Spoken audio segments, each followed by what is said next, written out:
Hey champions, I hope you're doing well. It's Friday. I hope you're excited for the weekend, that you have a lot of great plans. Hopefully some of them includes playing some Genesis.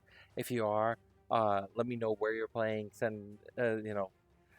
Leave a comment about where you're playing, what you're planning to play with, and when you do play, send some photos.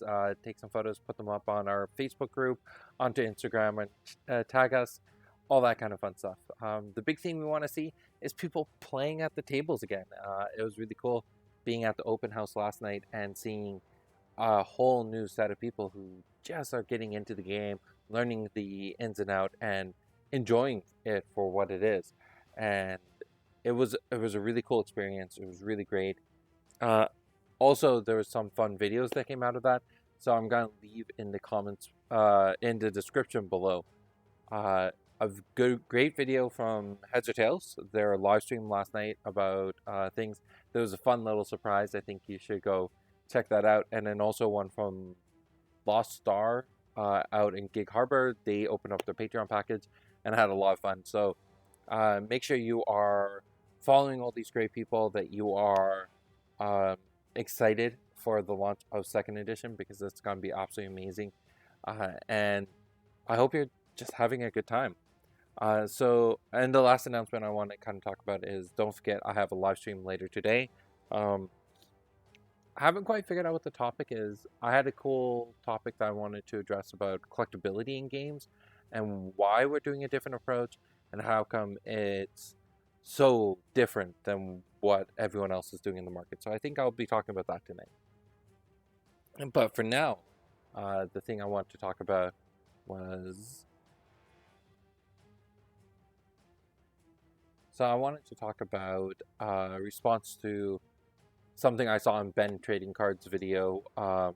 And his video was actually a response to something that was happening with Rudy at Alpha Investment. And it is people buying product and turning it on the secondary market to get a huge profit margin. From Haunted Castle Gaming perspective, or at least from my perspective, I shouldn't talk for the whole company. I should just talk on behalf of myself. So from my perspective, the big thing I look at when it comes to people making a profit off of the game, at the end of the day, when the product is sold, when we make the card game and we give it to the distributor, and it starts getting distributed out to all the local game stores, it's on their end to figure out a method that's both sustainable for continuing to sell the product going forward in the world, but also to make a good profit in the moment, right? They need to think about their now, and they got to think about their future. And it's not our roles and responsibilities to control the way local game stores are operating, because every store has its own needs and its own demands, its own niche space. Maybe they can create a loss leader in a game like Magic so that they can hold a game like Genesis and serve a smaller niche community for it. Every store is operating a little bit differently, so it's not our place to tell the stores what to do. When the player gets a product, again, it's their product. It's their choice to do with it whatever they choose. Now, on our end, if we want to make sure that a product, if we don't see inflation of a product on a secondary market, then our goal is to meet that demand. If we can get the product onto all the store shelves and the stores are flushed, then the value of that product on the secondary market should match the value of the product in the retail store. It shouldn't get to a point that the retail stores are selling at X, but you find it on the secondary market for 2X, right? Now, when the product starts hitting scarcity, this is when everything changes. But if a product's hitting scarcity on the store shelves, from a company's perspective, we have two choices. Either we can create more to lower the scarcity to meet the demand of the community, or we just leave it be. And if we're leaving it and we're not creating more, then it's on us. It's on us to say that this is it. And anything that's out there, it's up for the community to decide, is it worth more now than it did in the past, or is it worth less now than it did in the past? So inherently, at the end of the day, I don't think there's anything wrong that a product is sold on the secondary market for more. Now, where it does sadden me is when a product is brand new to launch and all of a sudden it's the price jump from MSRP or from retail to secondary market is growing exponentially. But we see this in other spaces. This isn't just happening in the TCG space. Recently, the very first, I'm not really into sports, so forgive me if I'm wrong, but I think it was a baseball game or it was some game that was held in Toronto. It was the first one post COVID, and the tickets skyrocketed on the secondary market. People went into the box office, bought all the tickets out, and then turned them around and started selling them online. It all comes down to supply and demand, right? If the supply is low enough and the demand's high enough, then yes, then the evaluation of the product is maybe we missed the mark on how much this product should sell for. And if we created too much demand but are not creating enough product, then it's also on our end to try to do our best to match those things.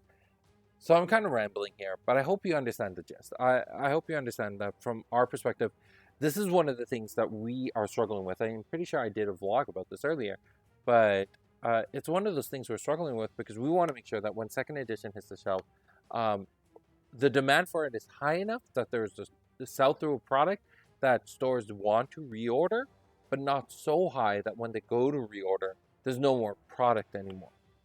And that's a difficult area to navigate between because we don't know what those numbers look like. We don't have those insights. Way back in the day, I used to have the opportunity of going to each retail store and asking them, how many players do you have in your community? How is your product selling? Are there any challenges that you're facing?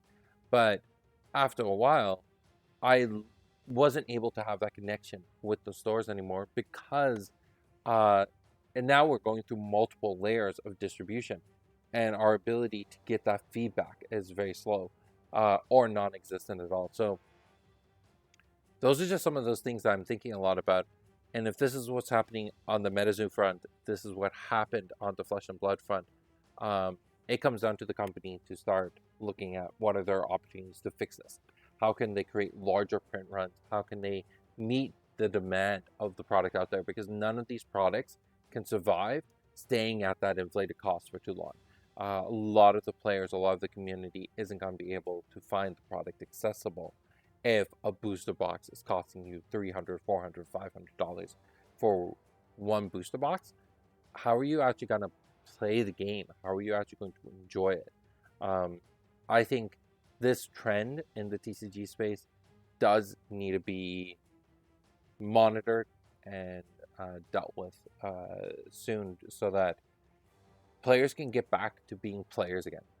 And I think as we move out of COVID and people are sitting back at the tables and playing their favorite games again, we need to give them the opportunity to actually play the game and not just sit on product hoping that they can turn it on the secondary market. Then who's the final person? Who's going to be sitting there with the product? Well, if they spent, several $100s on it, they're not going to be opening that up. They're going to hope for a higher return on their investment in the long run. So that's some of my thoughts about what's going on right now. I hope this was informative. I hope you enjoyed it. If you didn't enjoy this, hopefully you'll join me tonight when I talk about something more game design related and focused on Genesis itself. That's everything for today. I don't want to ramble for much longer. I'll talk to you again tomorrow. Bye.